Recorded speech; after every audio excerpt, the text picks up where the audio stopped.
El pecado de la incredulidad. Un sermón predicado en la mañana del día de reposo, 14 de enero de 1855, por el reverendo Charles Spurgeon, en la capilla de New Park Street, Southwark. Entonces aquel príncipe respondió al varón de Dios y dijo: He aquí, si Jehová hiciese ventanas en el cielo, ¿podría suceder tal cosa? Y él dijo: He aquí, tú lo verás con tus ojos, mas no comerás de ello. Segunda de Reyes 7:19. Un solo hombre sabio puede salvar a toda una ciudad. Un solo hombre bueno puede ser el medio de salvación para miles. Los santos son la sal de la tierra, el medio de preservación de los impíos. Sin los piadosos como conservadores, la raza humana sería completamente destruida. En la ciudad de Samaria había un hombre justo, Eliseo, el siervo del Señor. La piedad estaba completamente extinta en la corte. El rey era un pecador de la peor calaña. Su inequidad era notoria e infame. Joram siguió los caminos de su padre Acab y se hizo dioses falsos. El pueblo de Samaria había caído como su monarca. Se habían desviado de Jehová, habían abandonado al Dios de Israel. No recordaban la consigna de Jacob: el Señor tu Dios es un solo Dios, y en su impía idolatría se inclinaban ante los ídolos paganos. Por lo tanto, el Señor de los ejércitos permitió que sus enemigos los oprimieran hasta que se cumplió en las calles de Samaria la maldición de Baal. La mujer tierna y delicada, que no se atrevía a poner la planta de su pie en el suelo por su delicadeza, mirará con malos ojos a su propio hijo y lo devorará por causa del hambre feroz. Deuteronomio 28, 56 al 58. En esta terrible extremidad, un solo hombre santo fue el medio de salvación. Un solo grano de sal preservó toda la ciudad. Un solo guerrero de Dios fue el instrumento de la liberación de toda la multitud sitiada. Por amor a Eliseo, el Señor envió la promesa que al día siguiente la comida, que no se podía obtener a ningún precio, se vendería al precio más bajo posible, justo a las puertas de Samaria. Podemos imaginar la alegría de la multitud cuando el vidente pronunció esta profecía. Sabían que era un profeta del Señor, tenía credenciales divinas, todas sus profecías anteriores se habían cumplido, sabían que era un hombre enviado por Dios y que hablaba el mensaje de Dios. Seguramente los ojos del monarca brillarían de júbilo y la multitud demacrada saltaría de alegría ante la perspectiva de un alivio tan rápido de la hambruna.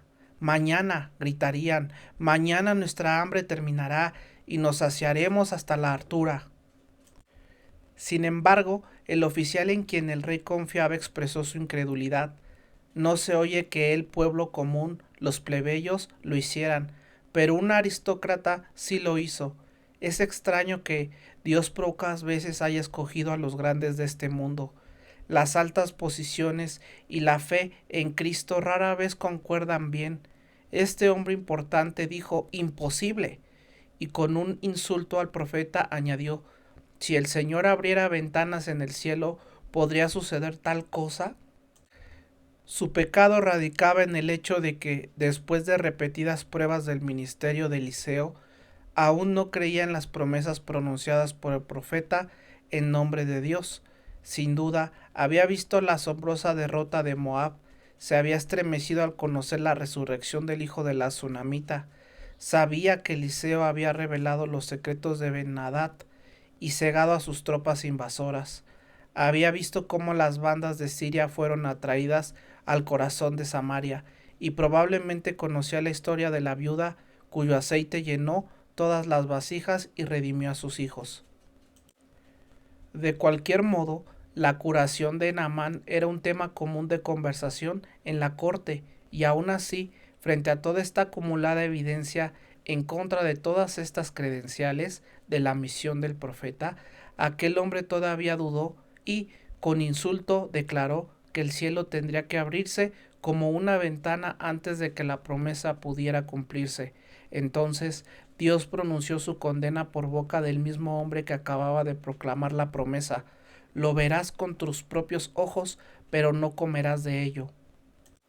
Y la providencia, que siempre cumple la profecía, tal como el papel recibe la impresión del tipo, destruyó a aquel hombre. Pisoteado en las calles de Samaria, pereció a sus puertas, viendo la abundancia pero sin poder probarla. Quizás su actitud fue altanera e insultante hacia el pueblo, o intentó detener la desesperada avalancha de personas, o tal vez, como diríamos hoy, simplemente fue un accidente que muriera aplastado. Así, vio el cumplimiento de la profecía, pero nunca vivió para disfrutarla. En su caso, ver fue creer, pero no fue disfrutar. Esta mañana quiero invitar a su atención a dos cosas: el pecado de aquel hombre y su castigo.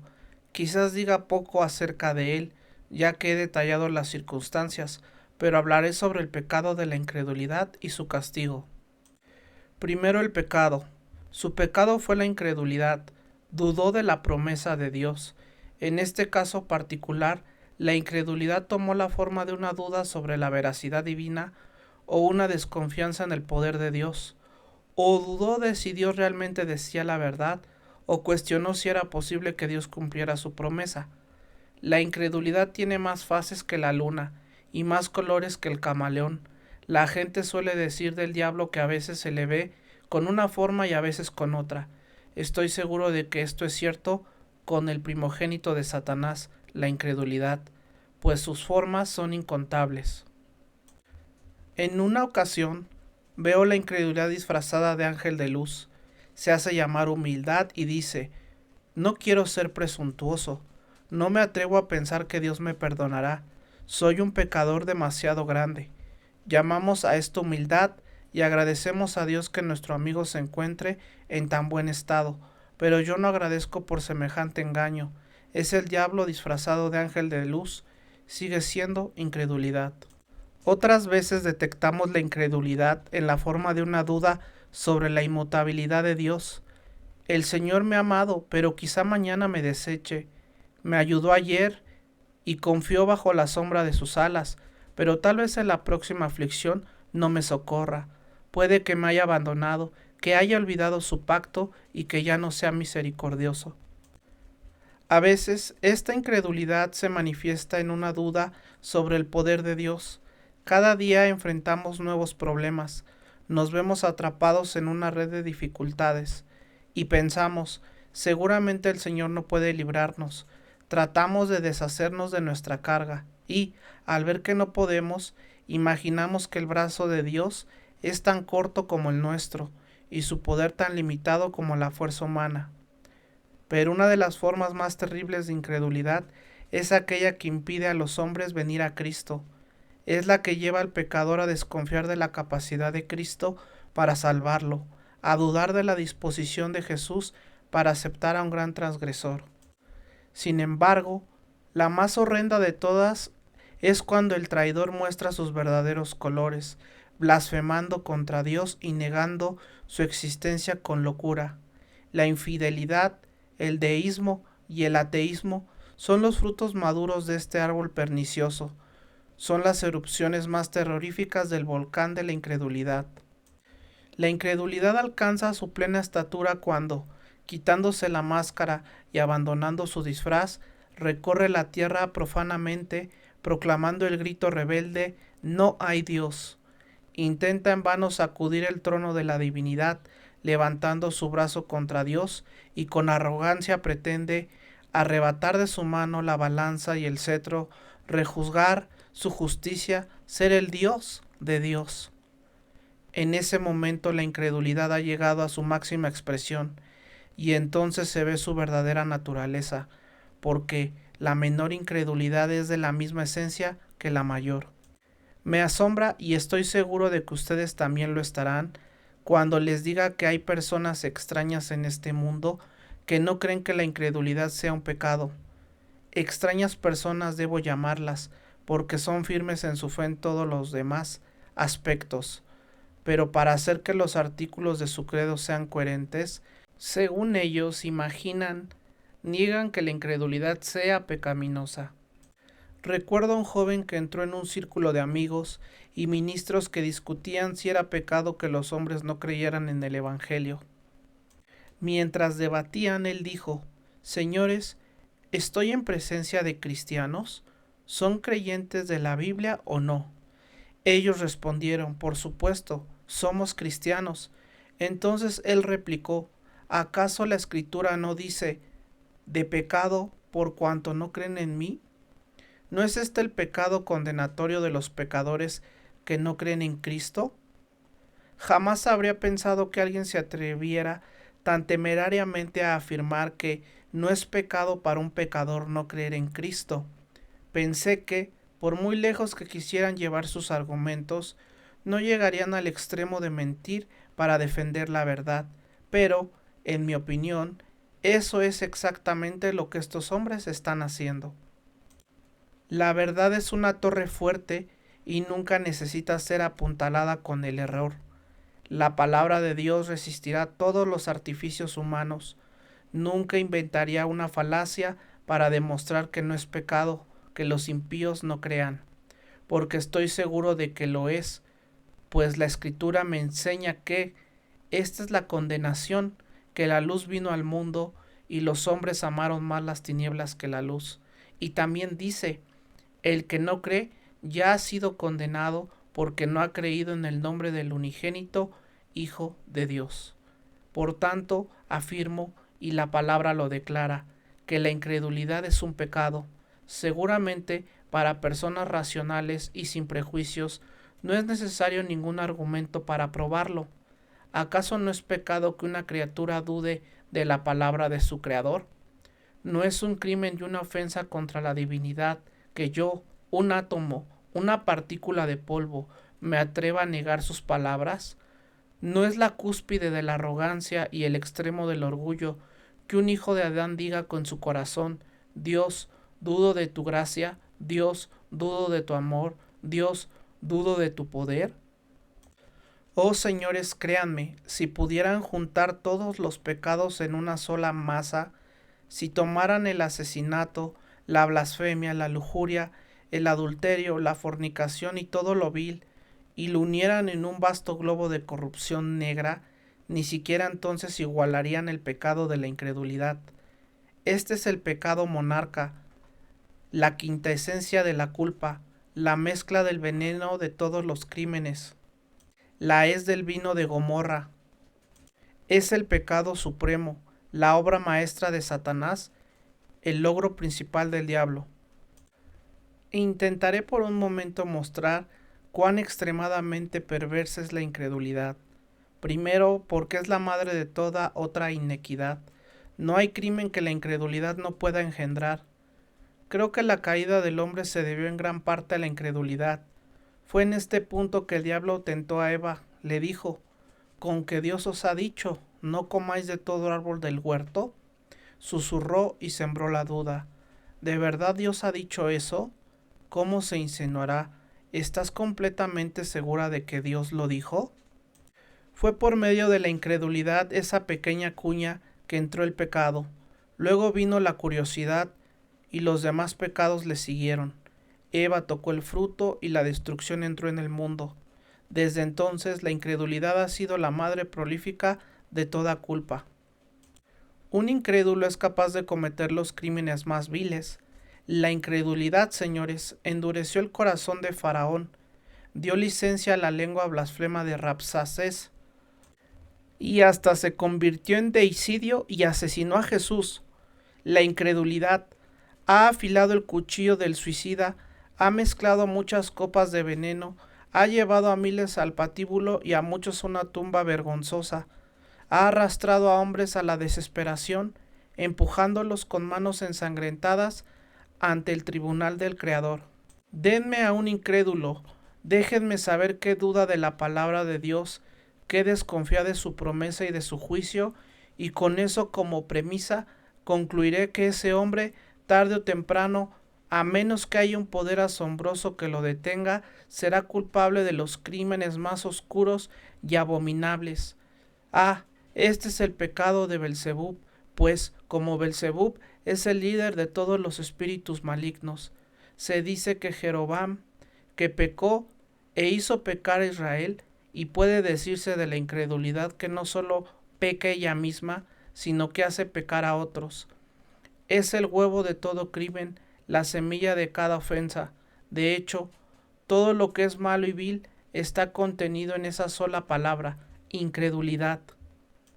Y permítanme decir aquí que la incredulidad en el cristiano es de la misma naturaleza que la incredulidad en el pecador. No es la misma en su resultado final, pues será perdonada en el cristiano. Sí, ya ha sido perdonada. Fue puesta sobre la cabeza del chivo expiatorio en el pasado. Fue borrada y expiada, pero tiene la misma naturaleza pecaminosa. En realidad, si hay un pecado más atroz que la incredulidad de un pecador, es la incredulidad de un santo. Para un santo dudar de la palabra de Dios, para un santo desconfiar de Dios después de innumerables muestras de su amor, después de 10,000 pruebas de su misericordia, excede todo lo demás. Además, en un santo, la incredulidad es la raíz de otros pecados. Cuando soy perfecto en fe, seré perfecto en todo lo demás. Siempre cumpliría el mandato si siempre creyera en la promesa, pero es porque mi fe es débil que peco. Ponme en dificultades, y si puedo cruzar mis brazos y decir, Jehová Jireh, el Señor proveerá, no me verás utilizar medios incorrectos para escapar de ellas. Pero si estoy en apuros temporales y desconfío de Dios, ¿qué pasará entonces? Tal vez robe o haga algo deshonesto para librarme de mis acreedores, o si me mantengo alejado de tal transgresión, tal vez me sumerja en excesos para ahogar mis ansiedades. Una vez que se quita la fe, las riendas se rompen. ¿Quién puede montar un caballo sin rienda ni freno? Como el carro del sol, con Faetón como conductor, así seríamos sin fe. La incredulidad es la madre del vicio, es la progenitora del pecado, y por eso digo que es un mal pestilente, un pecado principal. Pero en segundo lugar, la incredulidad no solo engendra, sino que fomenta el pecado. ¿Cómo es que los hombres pueden mantener su pecado bajo los truenos del predicador del Sinaí? ¿Cómo es que cuando Boanerges está en el púlpito y, por la gracia de Dios, clama en voz alta, maldito todo hombre que no guarda todos los mandamientos de la ley? ¿Cómo es cuando el pecador escucha las tremendas amenazas de la justicia de Dios, aún así se endurece y sigue su mal camino? Les diré, es porque la incredulidad de esa amenaza impide que tenga efecto sobre él. Cuando nuestros zapadores y mineros trabajan alrededor de Sebastopol, no podrían trabajar frente a las murallas si no tuvieran algo que los proteja de los disparos. Así, levantan obras de tierra detrás de las cuales pueden hacer lo que deseen. Lo mismo ocurre con el hombre impío. El diablo le da incredulidad y así pone una muralla que lo protege. Ah, pecadores, cuando el Espíritu Santo derribe su incredulidad, cuando una vez traiga la verdad su corazón con demostración y poder, como la ley trabaja sobre su alma, si el hombre creyera que la ley es santa, que los mandamientos son santos, justos y buenos, ¿cómo temblaría sobre el borde del infierno? No habría descanso ni sueño en la casa de Dios, no habría oyentes descuidados, no se iría y se olvidaría de inmediato de qué clase de hombres son. O, si se deshicieran de la incredulidad, ¿cómo caería sobre el pecador cada bala de las baterías de la ley y los muertos del Señor serían muchos? Una vez más, ¿cómo es que los hombres pueden escuchar el llamado de la cruz, del Calvario, y aún no venir a Cristo? ¿Cómo es que cuando predicamos sobre los sufrimientos de Jesús y decimos al final, aún hay lugar? ¿Cómo es que cuando nos detenemos en su cruz y pasión, los hombres no se rompen sus corazones? Se dice, la ley y los terrores solo endurecen todo el tiempo que trabajan por sí solas, pero en un sentido de perdón comprado con sangre, disolverá un corazón de piedra. Creo que la historia del Calvario es suficiente para romper una roca. Las rocas se desgarraron cuando vieron morir a Jesús. La tragedia de Gólgota es suficiente para hacer que una piedra llore y hacer que el más endurecido miserable llore de amor penitente. Pero, sin embargo, te lo contamos y lo repetimos a menudo. ¿Pero quién llora por ello? ¿Quién se preocupa?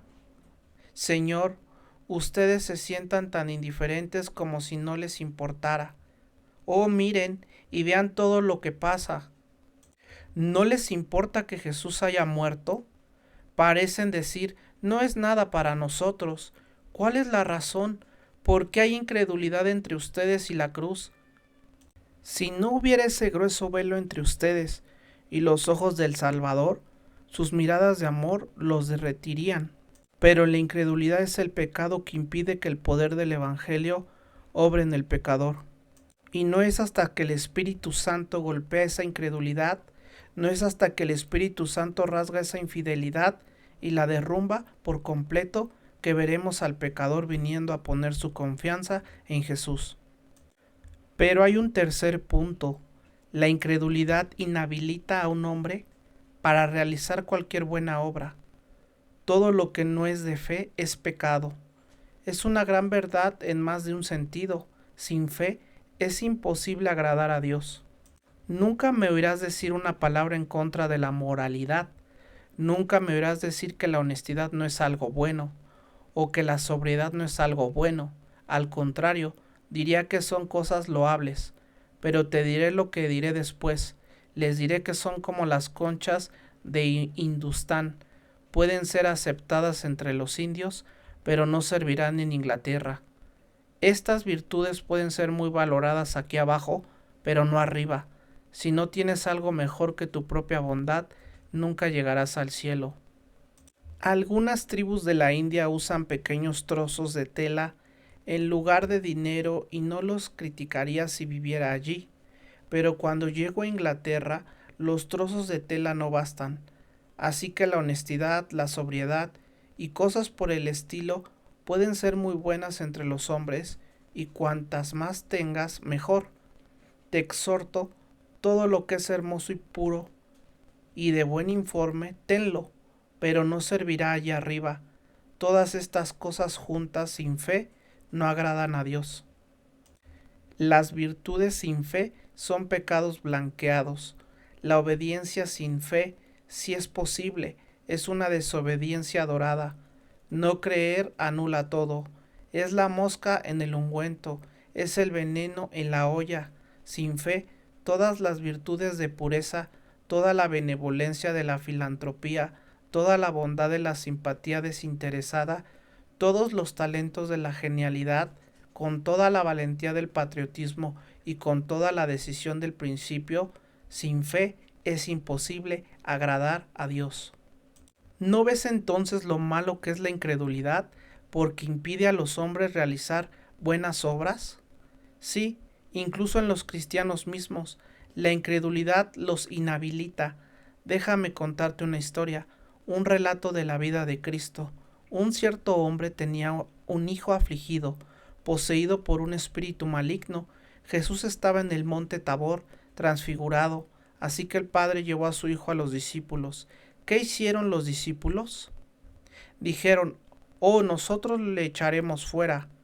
Pusieron las manos sobre él e intentaron hacerlo, pero se susurraban entre sí y decían, tememos no ser capaces.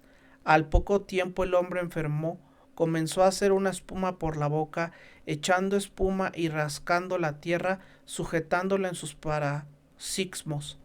El espíritu demoníaco dentro de él estaba vivo, el diablo aún estaba allí. En vano sus repetidos exorcismos, el espíritu maligno permaneció como un león en su guarida, ni sus esfuerzos pudieron desalojarlo.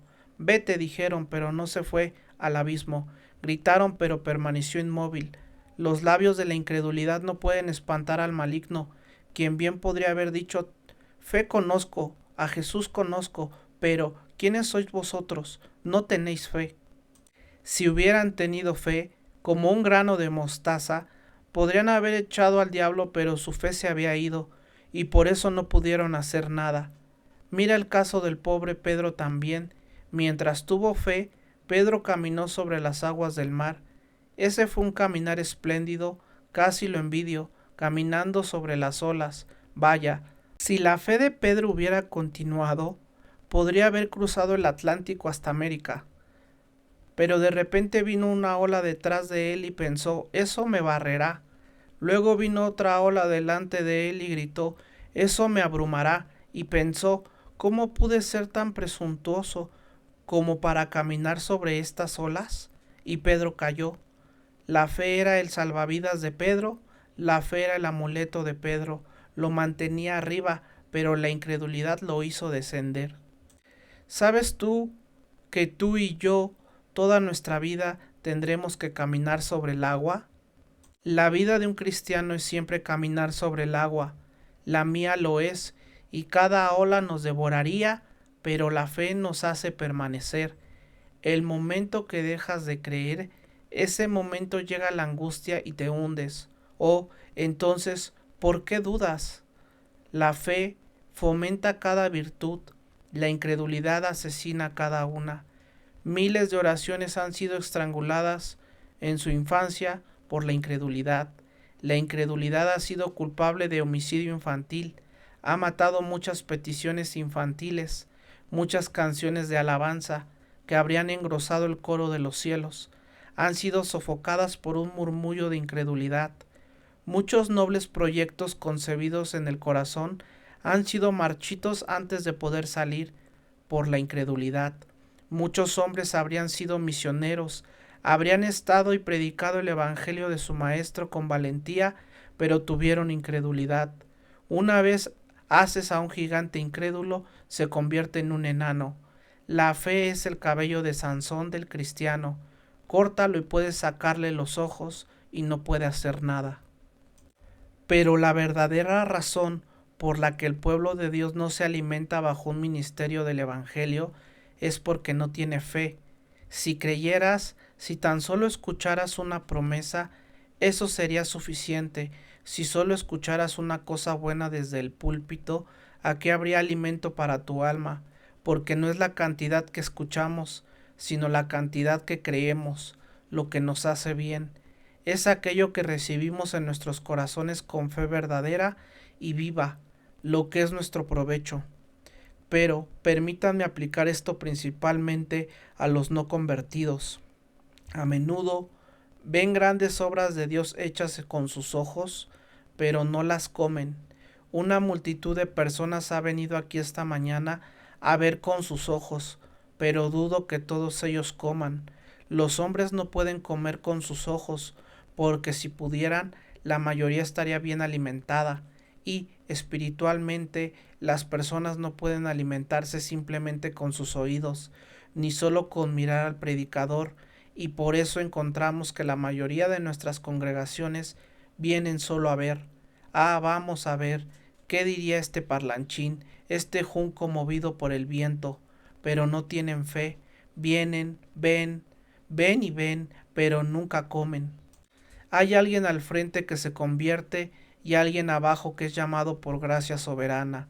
Algún pobre pecador está llorando bajo la conciencia de su culpabilidad. Otro está pidiendo misericordia a Dios y otro dice, ten misericordia de mí, un pecador. Una gran obra está ocurriendo en esta capilla, pero algunos de ustedes no saben nada al respecto. No hay trabajo en sus corazones. ¿Y por qué? ¿Por qué creen que es imposible? ¿Creen que Dios no está obrando? Él no ha prometido obrar para ustedes que no lo honran. La incredulidad les hace sentarse aquí en tiempos de avivamiento y derramamiento de la gracia de Dios, inmóviles, no llamados, no salvos. Pero señores, lo peor de este destino está por venir. El buen Whitfield solía levantar ambas manos y gritar, cómo desearía poder gritar, pero mi voz me falla. La ira por venir, la ira por venir. No es la ira ahora lo que tienes que temer, sino la ira por venir. Y habrá un destino que vendrá, cuando lo veréis con vuestros ojos, pero no comeréis de él. Me parece ver el último gran día. La última hora del tiempo ha sonado. Oí la campana doblar su toque de muerte. El tiempo fue, la eternidad es inaugurada, el mar hierve, las olas se iluminan con esplendor sobrenatural. Veo un arco iris, una nube voladora, y sobre ella hay un trono, y sobre ese trono se sienta uno semejante al Hijo del Hombre. Lo conozco. En su mano sostiene un par de balanzas, justo frente a él los libros, el libro de la vida, el libro de la muerte, el libro de los recuerdos. Veo su esplendor y me regocijo en ello. Contemplo su aparición pomposa y sonrío con alegría, porque ha venido a ser admirado por todos sus santos. Pero allí está una multitud de miserables desgraciados, agachados en horror, tratando de ocultarse y sin embargo mirando, porque deben mirar a aquel a quien han traspasado, pero cuando miran claman, escóndeme de su rostro. ¿Qué rostro? Rocas, escóndeme de su rostro. ¿Qué rostro? El rostro de Jesús, el hombre que murió, pero ahora ha venido a juicio. Pero no puedes esconderte de su rostro. Debes verlo con tus ojos, pero no te sentarás a su diestra, vestido con ropas de grandeza, y cuando la procesión triunfal de Jesús en las nubes llegue, no marcharás en ella. Lo verás, pero no estarás allí. Oh, me parece que lo veo ahora, el poderoso Salvador en su carroza, montado el arco iris hacia el cielo. Mira cómo sus poderosos corceles hacen temblar el cielo mientras él los conduce colina arriba hacia el cielo. Un tren rodeado de blanco lo sigue y a las ruedas de su carroza arrastra al diablo, la muerte y el infierno. Escucha cómo aplauden sus manos, escucha cómo gritan. Has ascendido en lo alto, has cautivado a la cautividad. Escucha cómo cantan la solemne melodía. Aleluya, el Señor Dios omnipotente reina. Ve el esplendor de su apariencia, observa la corona sobre sus frentes, ve sus vestiduras blancas como la nieve, observa el éxtasis de su rostro, escucha cómo su canto sube al cielo mientras el Eterno se une a él diciendo: me regocijaré sobre ellos con gozo, me regocijaré sobre ello con cánticos, porque te he desposado conmigo en un amor eterno. Pero, ¿dónde estás tú todo el tiempo? Los ves allá arriba, pero ¿dónde estás tú? Mirándolo con tus ojos, pero no puedes comer de él. El banquete de bodas está preparado, los buenos vinos de la eternidad están siendo desbordados. Se sientan a la fiesta del rey, pero tú estás allí, miserable y hambriento, y no puedes comer de él. Oh, cómo te retuercen las manos. Si tan solo pudieras tener un pedazo de la mesa, si tan solo fueras un perro bajo la mesa, serás un perro en el infierno, pero no un perro en el cielo. Pero para concluir, me parece verte en algún lugar del infierno, atado a una roca, la ave del remordimiento royendo tu corazón, y allá arriba está Lázaro en el seno de Abraham. Levantas tus ojos y ves quién es. Ese es el pobre hombre que yacía en mi muladar y los perros lamían sus llagas. Allí está en el cielo, mientras yo estoy aquí abajo. Lázaro, sí, es Lázaro, y yo, que era rico en el mundo del tiempo, estoy aquí en el infierno. Padre Abraham, envía a Lázaro para que moje la punta de su dedo en agua y me refresque la lengua, pero no, no puede ser, no puede ser. Y mientras estás allí, si hay algo en el infierno peor que otra cosa, será ver a los santos en el cielo, o pensar en ver a mi madre en el cielo mientras que yo estoy afuera. Oh pecador, solo piensa ver a tu hermano en el cielo, él que fue mecido en la misma cuna y jugó bajo el mismo techo, y tú estás afuera. Y, esposo, ahí está tu esposa en el cielo, y tú entre los condenados. Y mira, Padre, tu Hijo está delante del trono, y tú, maldito por Dios y maldito por los hombres, estás en el infierno. Oh, el infierno de los infiernos será ver a nuestros amigos en el cielo y a nosotros perdidos. Les ruego, mis oyentes, por la muerte de Cristo, por su agonía y sudor sanguinolento, por su cruz y pasión, por todo lo que es santo, por todo lo que es sagrado en el cielo y la tierra, por todo lo que es solemne en el tiempo o la eternidad, por todo lo horrible en el infierno o lo glorioso en el cielo, por ese pensamiento terrible por siempre, les ruego que tomen estas cosas a pecho y recuerden que si están condenados, será la incredulidad la que los condene. Si están perdidos, será porque no creyeron en Cristo. Y si perecen, esta será la gota más amarga de hiel que no confiaron en el Salvador.